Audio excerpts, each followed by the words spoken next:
Vamos a Paola del Carpio, economista de la Red de Estudios para el Desarrollo, y le dejamos planteada la pregunta a Paola: ¿cuáles son las proyecciones del crecimiento económico de Perú y otros países de Latinoamérica? ¿Cómo estás, Paola? Buenos días.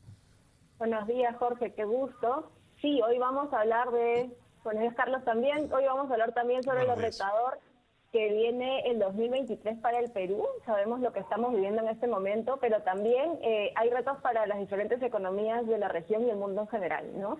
Un reciente informe de CEPAL nos estima que el crecimiento regional de este año va a ser menor que el del año pasado, que ya fue bajito. El año pasado más o menos ha sido de 3.4% para la región de América Latina y el Caribe, y bajaría a 1.3% para este año, ¿no? Estamos hablando de un crecimiento económico muy bajito, que no genera suficiente empleo, sobre todo de calidad, en un contexto externo más retador y una inestabilidad política y convulsión social que no solo, que en este momento sentimos mucho en el Perú, pero que está presente en varios países de la región, ¿no?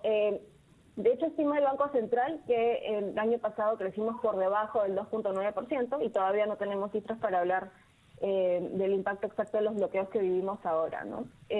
Lo más probable es que nos estanquemos en un crecimiento bajo y eso es preocupante, sobre todo porque todas estas proyecciones que les estoy comentando están hechas en un contexto de relativa estabilidad social, ¿no? O sea, un poco lo que hemos vivido en el 2022, con algunos conflictos, pero no en el nivel en el que nos encontramos en este momento. Mucho va a depender en términos de lo que ocurra sobre nuestro crecimiento y también sobre nuestro nivel de precios, en cómo se da el desenlace de lo que vivimos en este momento. Y quizás para entender... Es decir, Paola, ¿podría decaer incluso esa cifra, ese indicador? Sí. Así es, podría decaer, y no solo eso, sino que eso implica, como les decía, el crecimiento es el habilitador clave para poder tener empleo, sobre todo empleo de calidad, y esto implica que no podamos luchar adecuadamente contra la pobreza, ¿no? Es improbable que la pobreza caiga para nuestra estimación del 2022.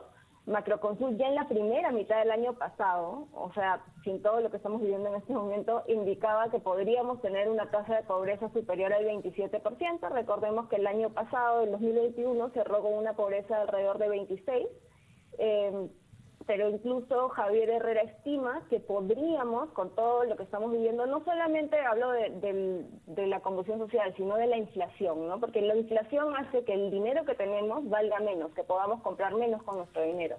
Entonces, como se ha mantenido elevada, es posible que hayamos retrocedido aún más en términos de pobreza monetaria. Esa es una preocupación. Y Paola, bueno, en la presentación del Premier en el Congreso, él anunció todo un programa de inversiones, respaldado luego por el ministro de Economía, reactivar la inversión pública, sobre todo, con muchos proyectos, incluso el gasoducto al sur y demás.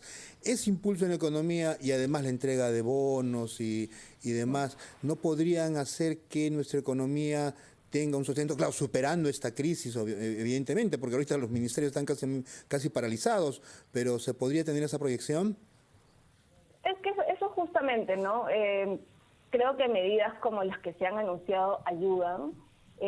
No creo que vayan a impulsar de manera muy amplia, pero sí ayudan, porque sobre todo estamos, recordemos, en un año en el que hemos cambiado autoridades de los 3 niveles de gobierno. Entonces, en este momento, la ejecución de la inversión pública por sí misma y sin tener conflictos es retadora, ¿no? Y no solo de la inversión pública es 2 de cada 10 soles invertidos en el país. Tenemos también que enfocarnos en la inversión privada, en recuperar la confianza, y pues en este momento no estamos por ahí, ¿no? Tenemos varios sectores afectados, el sur del país bastante afectado, y al final de todo esto, estos son porcentajes, son números, ¿no? Pero al final estos son personas afectadas, ¿no? O sea, cuando el país no crece, estamos hablando de personas que no tienen un empleo de calidad, que están perdiendo su empleo en este momento, o que simplemente muchas personas que viven del día a día no están viéndose en la capacidad de salir a trabajar.